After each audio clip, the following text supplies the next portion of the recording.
নামাজ না পড়লে কাফের কাফের। সৌদি আরবের উলামায়ে কেরামের ফতোয়া হলো নামাজ ত্যাগকারী কাফের।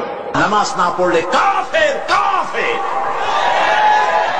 নামাজ না পড়লে মুসলমান বলে দাবি করার কোন হক, কোন অধিকার আপনার নাই। আল্লাহর নবী বলেছেন, লা দীনা লিমান লা সালাতা লাহু, যার কাছে নামাজ নাই তার কাছে দ্বীন নাই, ঈমান নাই, চরিত্র নাই, কিছুই নাই। আল্লাহর নবী বলেছেন, আল্লাহর বান্দা এবং কাফেরের মধ্যে পার্থক্য কি? পার্থক্য হলো নামাজ। যে নামাজ পড়ে সে আল্লাহর বান্দা, যে নামাজ পড়ে না সে ব্যক্তি কুফরি করলো।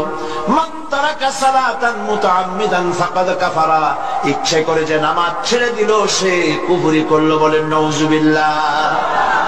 আদমশুমারিতে আপনার নাম মুসলমান থাকতে পারে, ভোটার লিস্টে আপনার নাম মুসলমান থাকতে পারে, পাসপোর্টে আপনার নাম মুসলমান থাকতে পারে, কিন্তু আপনি নামাজ পড়েন না। আল্লাহর কসম, আল্লাহর খাতায় আপনি মুসলমান নন। যে সালাত আদায় করে না সে কাফের। রাসূল সাল্লাল্লাহু আলাইহি সাল্লাম বলেন, বাইনানাত ওয়া বাইনাল কুফরি তারকুস সালাহ, যে সালাত আদায় করে সে মুসলমান, যে সালাত আদায় করে না সে কাফের।